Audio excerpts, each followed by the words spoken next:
Les journées se suivent et se ressemblent sur le Dakar 2010. Comme samedi, les organisateurs du rallye ont encore dû raccourcir le parcours à cause de la météo et pour des raisons de sécurité. Au programme de la deuxième spéciale entre Cordoba et La Rioja, une version courte de 294 km pour moto et quad. Auto et camions découdront sur une version longue de 355 km. Premier à dégainer les motards et plus particulièrement le vainqueur de l'étape 1, le français David Casteux, le suivent de près Cyril Després, Marc Coma. Après 2 jours de course, un premier constat s'impose, les motards tricolores sont au rendez-vous, ils le montrent. Samedi, David Casteux a survolé les débats, dimanche c'est au tour d'un autre David d'en faire de même. 6ème à l'arrivée de la première étape, David Frétigny a fait beaucoup mieux entre Cordoba et La Rioja. Deuxième de la spéciale au kilomètre 136, leader au kilomètre 181.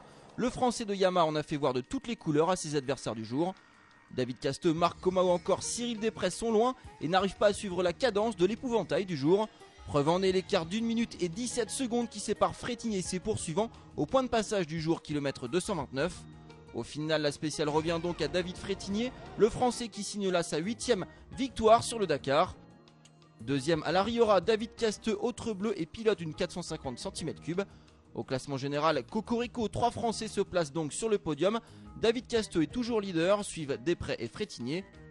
Enfin, mauvaise journée en revanche pour Marc Coma. L'Espagnol a écopé d'une pénalité de 22 minutes à l'arrivée à La Rioja. Sanction infligée par les commissaires pour vitesse excessive lors d'une traversée de village. Place aux 4 roues, vainqueur de la première étape, Nani Roma ouvre logiquement la piste. L'Espagnol, bien décidé à faire aussi bien que la veille, attaque, seulement il attaque un peu trop. 2 km de spécial, il part déjà à la faute. Conséquence pour l'Ibérique, 2 tonneaux et 15 minutes de perdu à remettre son bolide sur le droit chemin. Discret lors de la première étape, Nasser Al-Attiyah a visiblement décidé de passer la seconde au départ de Cordoba. Au volant de sa Volkswagen, l'ex-pilote WRC déroule. Il passe en tête au seul point de contrôle, kilomètre 223. Deuxième toujours le Brésilien Neves, Guerlain Chichéritt a rétrogradé au 3ème rang.